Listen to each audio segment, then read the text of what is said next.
और air controller ने जहाज को लैंडिंग करने की इजाज़त दे दी और रनवे नंबर 30 पर लैंड करने का कहा। ये इतला मिलने के बावजूद भी पायलट ने इस्लामाबाद की तरफ सफ़र जारी रखा।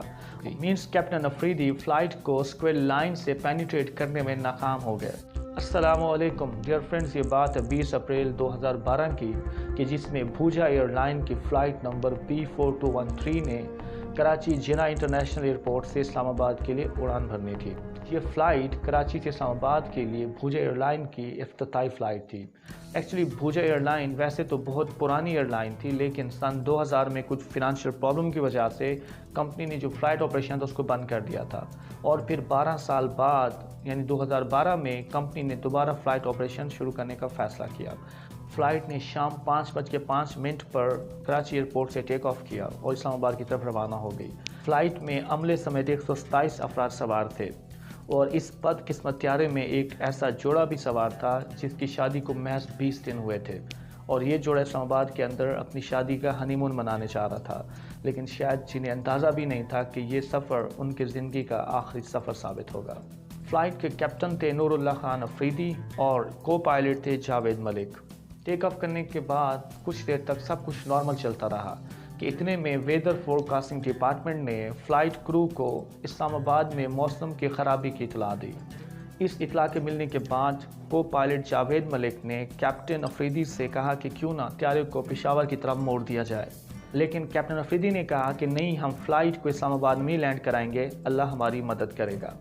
अभी चंद मिनट ही गुजरे थे कि इस्लामाबाद के करीब एक शदीद तूफ़ानी लहर की इतला मिली जिसको एविएशन की लैंग्वेज में स्क्वेल लाइन कहा जाता है। इस स्क्वेल लाइन को देखने के बाद जावेद मलिक ने कैप्टन से दोबारा इशारा किया कि हमें फ़्लाइट को कहीं और डाइवर्ट कर लेना चाहिए, अदरवाइज़ ये स्क्वेल लाइन से टकरा जाएगी। लेकिन कैप्टन अफरीदी ने यह कहा कि स्क्वेल लाइन और इस्लामाबाद एयरपोर्ट में कुछ गैप बाकी है, हम इस गैप में से पेनिट्रेट करके इस्लामाबाद में ही लैंड करेंगे। और साथ ही उन्होंने एयर थ्रस्ट को काफ़ी हद तक और इंक्रीज़ कर दिया ताकि स्क्वेल लाइन के इस्लामाबाद पहुंचने से पहले ही वो त्यारे को इस्लामाबाद में लैंड कर सकें। एयर थ्रस्ट के बढ़ते जहाज़ की स्पीड काफ़ी हद तक बढ़ गई, जिससे मुसाफिरों को ये एहसास होने लगा कि कोई गड़बड़ ज़रूर है और वो हंगामा करने लगे। कैप्टन अफरीदी ने कैबिन क्रू को बुलाकर हिदायत दी कि मुसाफिरों को कहें कि वो तहम्मुल का मुजाहरा करें और अपने सीट बेल्ट बांध लें, हम लैंड करने वाले हैं। कैप्टन अफरीदी ने इस्लामाबाद एयर कंट्रोलर से रब्ता किया और लैंडिंग की इजाज़त मांगी, जिस पर एयर कंट्रोलर ने मौसम की सिचुएशन के बारे में बताया, लेकिन कैप्टन अफरीदी ने उनको भी यही कहा कि अभी स्क्वेल लाइन में गैप पड़ा हुआ है और वो उस गैप में से सेफली लैंड कर सकते हैं, जिस पर एयर कंट्रोलर ने जहाज़ को लैंडिंग करने की इजाज़त दे दी और रनवे नंबर 30 पर लैंड करने का कहा। इजाज़त मिलने के बाद जहाज़ को लैंडिंग के लिए तरतीब दिया जाने लगा। जहाज़ को 10,000 फीट की बुलंदी से कम करके 5,500 फीट की बुलंदी पर ले आए और ऑटो पायलट सिस्टम को ऑन कर दिया गया।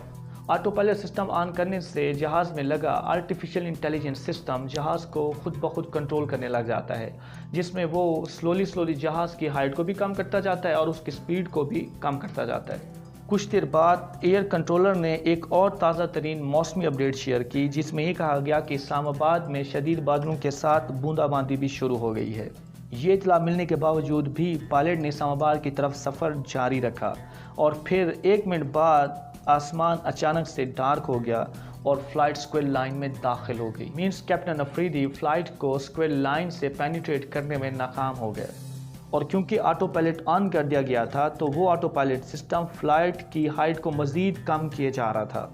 त्यारा जैसे जैसे नीचे आता गया, बारिश की बूंदें फ्लाइट से टकराना शुरू हो गई और ये बारिश शदीद से शदीद तर होती गई और इसी सिचुएशन में एक डाउन ड्राफ्ट प्लेन से टकरा जाता है। डाउन ड्राफ्ट एविएशन की दुनिया में हवा के एक झुरमट को कहते हैं जो प्लेन को तेज़ी से नीचे की तरफ ले आता है। अब प्रॉब्लम ये हुआ कि प्लेन पहले ऑटो पायलट में था, अपनी हाइट कम कर रहा था और इस डाउन ड्राफ्ट के टकराने से प्लेन और नीचे आ गया। डाउन ड्राफ्ट के असर को ख़त्म करने के लिए कैप्टन अफरीदी ने हंगामी स्टेप लेने शुरू कर दिए। उन्होंने त्यारे को मैनुअली कंट्रोल करने का फ़ैसला किया और त्यारे का रुख ऊपर की तरफ मोड़ दिया ताकि डाउन ड्राफ्ट से जो हाइट लूज़ हुई है वो उसको गेन कर सकें। अभी पहले डाउन ड्राफ्ट की वजह से प्लेन स्टेबल नहीं हुआ था कि एक और डाउन ड्राफ्ट ने प्लेन को हिट किया और ये डाउन ड्राफ्ट पहले वाले डाउन ड्राफ्ट से कहीं ज़्यादा शदीद था, جس سے طیارہ مزید نیچے کی طرف چلا گیا۔ دوسرے ڈاؤن ڈرافٹ کے ٹکراتے ہی پلین میں لگا پراکسیمیٹی سینسر آن ہو گیا، اور پراکسیمیٹی سینسر کا یہ مقصد ہوتا ہے کہ وہ آپ کو یہ بتا رہا ہوتا ہے کہ آپ کی ہائٹ اتنا کم ہو چکی ہے جو کہ خطرہ ہو سکتا ہے، آپ کسی چیز سے ٹکرا سکتے ہیں۔ اور اس ڈاؤن ڈرافٹ کی وجہ سے جہاز کی ہائٹ اتنا کم ہو گئی کہ جس کی وجہ سے پلین محض ایئرپورٹ سے 8 کلومیٹر دور راولپنڈی کے علاقے حسین آباد میں ایک گھر کی 16 فٹ کی چھت سے ٹکرا کے تباہ ہو گیا، اور اس جہاز کا ملبہ تقریباً 2 کلومیٹر کے ایریا میں پھیل گیا، اور جہاز میں سوار 127 افراد ہلاک ہو گئے۔